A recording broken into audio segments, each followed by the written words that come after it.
All right, folks, and we're back from break. And before we went to break, I was speaking with Tyson about his thoughts on California and basically why they're in the state that they're in, and why he, in many ways, feels like we might be overdoing the kind of caution that comes with the idea of a confiscation. Do you remember what you were saying before we went to break?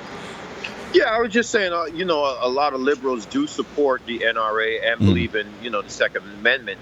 And then, you have a lot of them who also see things like these mall shootings, these mass killings, like, the Orlando situation, and see that there is some loops and laws that do need to be tightened up.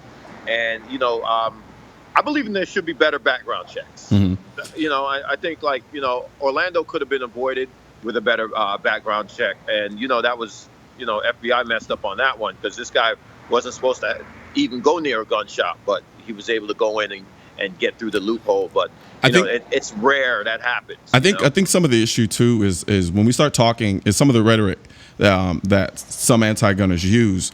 Like when we start talking about the backgrounds, like how you said we should have better background checks. In our minds, we're like, okay, make the background checks as thorough as possible without infringing on my rights. But I think when antis talk about better background checks, what they're talking about is universal background checks.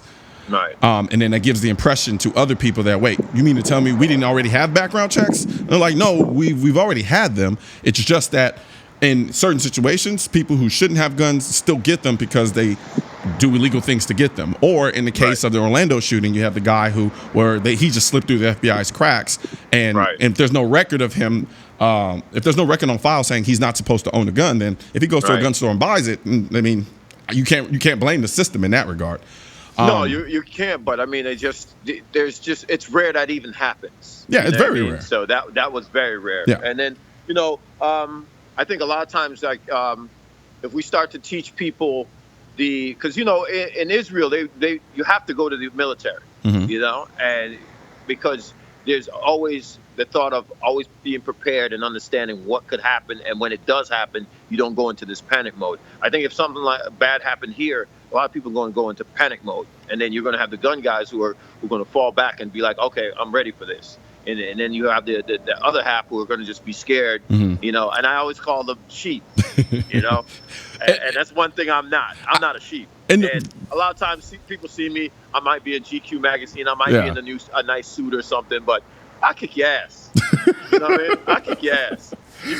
I got a bunch of friends who do bodyguard service and stuff, and they're always surprised, like, what techniques I know and things of that nature. And they work for like high-end clientele and high celebrities.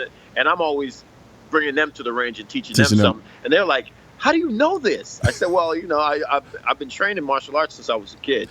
And the thing is, a lot of people just because they see me in magazines and they see me doing underwear ads, they just figure, oh, he's a fit guy in shape. Yeah, I'm a fit guy in shape. For what reason? I train to fight. But people don't know that. They think I'm in plain words, they think I'm a.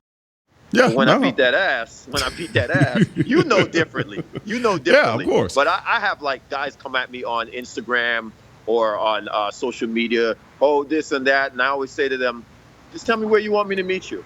I've never backed down from a fight. Over the summer, I got jumped by 2 guys. I beat the shit out of both of them. NYPD was like, look, we can't really do anything because, they assaulted you, but you took care of them. So, there's not much we can do about it. But I just think that, society needs to stop being, quote unquote, a pussy and man up and learn to protect yourself. I'm not saying you have to own a gun. I'm just saying learn to protect yourself. But don't be mad at the others who have them, because there's a lot of guns that are on the street that are illegal that will, come down to it. I don't think the military or the police can stop those people if they ever decide to uprise. And there's nothing wrong with protecting yourself. We've been doing that since 1776. Pretty much. Yep. And that should never change. And the gun law should never be taken from you. I think one of the issues too is, like you mentioned, if something were to happen and something were to go down, you're going to have a group of people who are going to engage in sheer panic and terror. And then you're going to have a group of people, i.e. the gun guys, who kind of sit back and like, well, I'm prepared for this. Right. The interesting thing about that, though, is sometimes one of the biggest things that frustrates me about that is the other people on the other side who aren't prepared in that way They look at me and they do everything possible to make sure that I don't have a gun. Right. And I'm looking at them like, okay, look, if you don't like guns, that's fine. But guess what? When something goes down, I'm going to be the one that's going to be protecting you. Right. And I see that all the time. And I mean, I do courses where I show people how to disarm people. Like, you know, one of the things I have coming up in Miami on December 1st is a program I call Shoot Back, where I'm teaching the LGBT community how to not put yourself or let yourself be another Orlando, because that many people to get slaughtered that way, you know, it hurts me to see that, and I feel like sometimes, you know, if you allow yourself to be a sheep, then you're going to be a sheep. But if you allow yourself to be a wolf, and you know, sometimes you have to make that sacrifice to save others, you know. And I've already said to that myself, if it ever came down to it, would I put myself in that predicament if I knew I can change things and save lives? Would I do it? I say hell yeah, all the time. Yeah. You know what I mean? Every time I'm on a plane, my head is always on swivel. I'm always checking my surroundings, you know, and you always should, and every American should. I'm not saying that to be in panic or to be worried, but just know that we don't live in the safest world in the. But let me ask you this though. You have that mentality, but yet you still live in the same environments that a lot of people who don't have this mentality have. What do you think it is about your background or the way that you grew up that caused you to focus and understand the importance of having that level of preparation versus a lot of people who live in the same, I guess, quintessential bubble, who don't necessarily have that mindset? I mean, me growing up in the streets of New York City during the 70s and the 80s, and also Miami in the 80s, I saw the drug wars. Yeah. I witnessed the drug wars. I saw the battle for the cocaine and the stuff. And meanwhile, I'm like 12, 11 years old.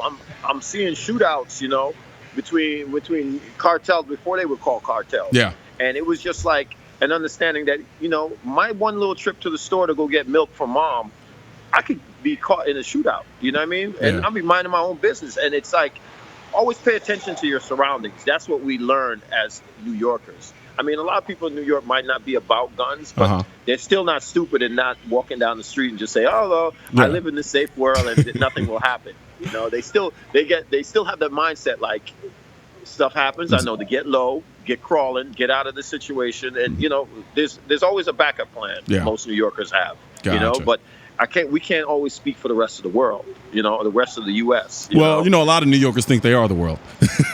No, they do, but, you know what I mean, it really, you know, if you come here and you see, we're really not like that. You know, we're a peaceful set of people. Yeah. When things go bad, like, I mean, for once, 9/11, this city came together and they were supportive of each other. The police department, the fire department, the mayor at the time, even if they didn't like him, they still supported him. Yeah. I mean, in times of need, we as Americans do come together when it's right and it's about the right thing. You know what I mean? So, I mean, we just got to kind of remember things and not forget what happened in the past and what can happen if we allow it to.